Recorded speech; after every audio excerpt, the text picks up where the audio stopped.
बिस्मिल्लाहिर्रहमानिर्रहीम, अस्सलाम वालेकुम। आज 9 अगस्त है और दिन है बुध का। इस वक्त हम मौजूद हैं इस्लामाबाद हाई कोर्ट में, क्योंकि जिस वक्त हम ये वीडियो रिकॉर्ड कर रहे हैं तो आपसे चंद मिनट बाद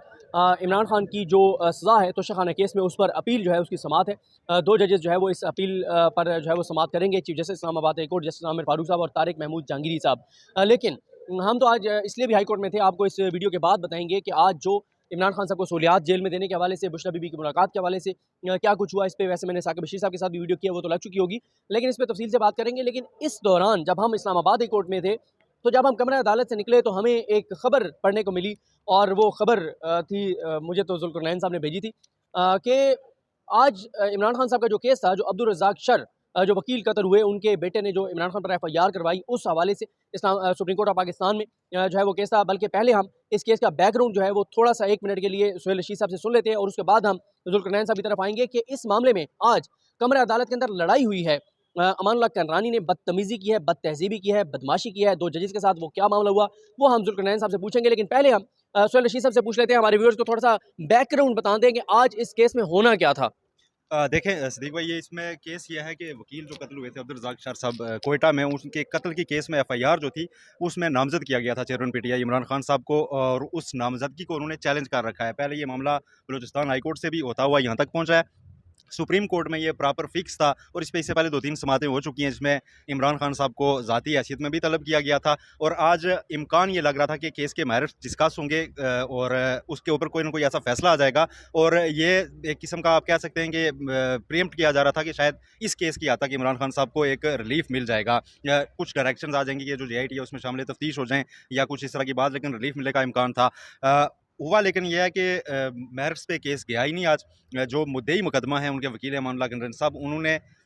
बेंच के मेम्बरान के ऊपर जो है वो एतराज़ उठा दिया, जिसके बाद ये मामला उस तरफ चल पड़ा कि बहुत ज़्यादा तलखी हुई और केस के मेरिट्स आज डिस्कस नहीं हो सके और एक नई तारीख पड़ गई है। इस हद तक ज़रूर कहेंगे कि जो अगर मुद्दई मुकदमा ये चाहते थे कि रिलीफ ना मिले इमरान खान को कोई, तो उसमें तो वो कामयाब हुए हैं, लेकिन अपने लिए एक नई मुश्किल वो ज़रूर आज लेकर चले गए हैं यहाँ से, कि अब कोर्ट का आर्डर आना है जिसमें शायद उनको तौहीन अदालत का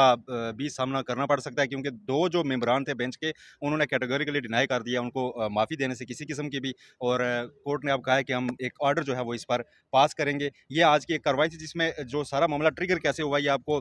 जुल्करनैन बताएंगे, और जो दरखास्त गुजार के थे मुद्दई जो थे, उन्होंने आज जवाब देना था, बेसिकली मेरिट्स पे केस आगे जाना था, लेकिन उसके बजाय ये सारा अमल शुरू कैसे हुआ, जुल्करनैन साहब ने बड़े करीब से उनको देखा।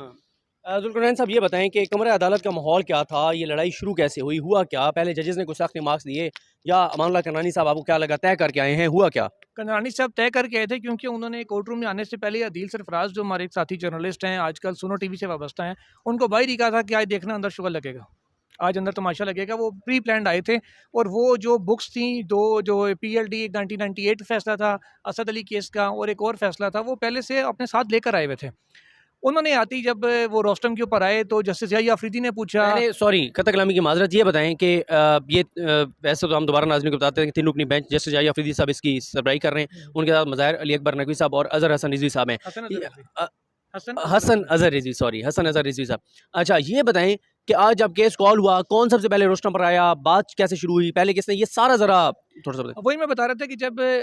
कॉल हुआ कि लतीफ़ खोसा साहब रोस्टम पर आए, उधर से जो बलूचिस्तान के वकला हैं, जो सरकारी वकला हैं, वो रोस्टम पर आए, तो कररानी साहब भी उठे, ये सब लोग रोस्टम के ऊपर आए। तो पूछा लतीफ़ खोसा साहब से या अफरीदी साहब ने कि जो इन्वेस्टिगेटिंग ऑफिसर ने रिपोर्ट जमा करवाई, कि आपने वो पढ़ी है? तो खोसा साहब ने कहा जी मैंने अभी तक उसका जायज़ा नहीं लिया, लेकिन मैं इस हवाले से उसको सरसरी जायज़ा लेके भी बात कर दूँगा।